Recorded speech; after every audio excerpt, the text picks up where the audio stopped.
Even as a young boy, Uche Kalu loved missionary work. He loved spending time with them whenever he could, and not just on P-Day. I couldn't wait till I turned 16, then I became a priest. I started going out with full-time missionaries, teaching and baptizing people. My mates gave me the name pastor, but such religious appellation made me a bit uncomfortable because it never gave me the opportunity to make the kind of mistakes people of my age then made. I was always reading the scriptures, studying the missionary guide. The distinction between me and the missionaries was the name tag. As I finished my high school, my priority changed somehow. I started thinking about furthering my university education. I thought it was a wonderful idea, maybe not inspired, but to me, it was practical. Uche continued planning to attend a university right out of high school until he moved into a new ward just before his new bishop spoke at ward conference. I will never forget when my bishop defined pride as man's will against that of God. And that made me to begin to have a sudden crisis of conscience. I began to think that the bishop was actually talking about me, even when he never knew about me and my ambition to further my university education. And in trying to make myself feel better, I thought of some of my friends who had their university degree before going on mission. And while I asked them about it, they told me they had wished they had served the mission before getting their university education. I started avoiding missionaries. I started running away from them because I know they will ask me, when will I go and serve a mission? At the time, I felt like Jonah, who tried running away from the Lord.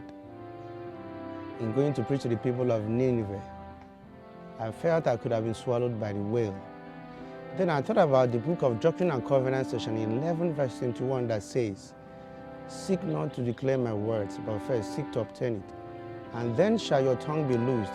And if you desire, you shall have my spirit and my word, yea, the power of God, unto the convincing of men." I figured out the Lord will want me to obtain his words before going to preach it. Because I thought to myself, I have not gotten the words enough to go and be a missionary.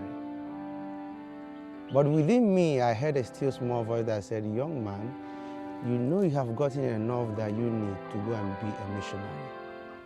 At this time, I felt what it was to wrestle with the Spirit.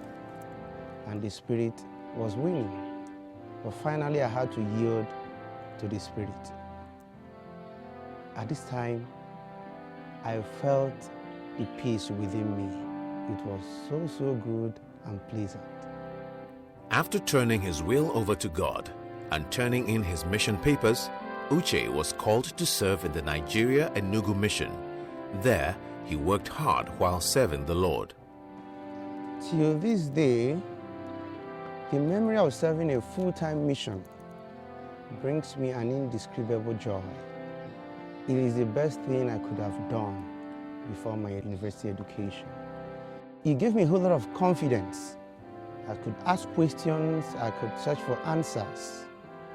This boldness led me into student politics, an activist, and a public speaker. Uche Kalu has long completed his mission and currently working in the Church Travels Department in Nigeria. He is married with a child and another one on the way. He feels so blessed to have had the opportunity to serve a mission. That decision to serve a mission has blessed my life tremendously, beyond imagination. I feel I'm beholden to God for what I am today. I am married, and most times in my family, I apply the knowledge and the wisdom I've gotten from my mission in handling the affairs of my family. And I use this opportunity to tell the singles, the teenagers who are within the mission age, to decide today, now there is time to serve the Lord, because I know it is a decision they will never regret in their life. It will bring untold blessings in their lives and the lives of their family. To those who feel they need to get education first, education is important. But to the Lord, his calling precedes every other decision that they want to take in life. It is the lost time.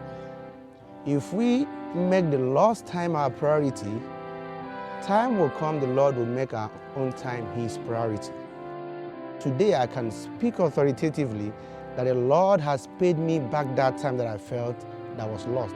My mission is the best thing I could have given to myself.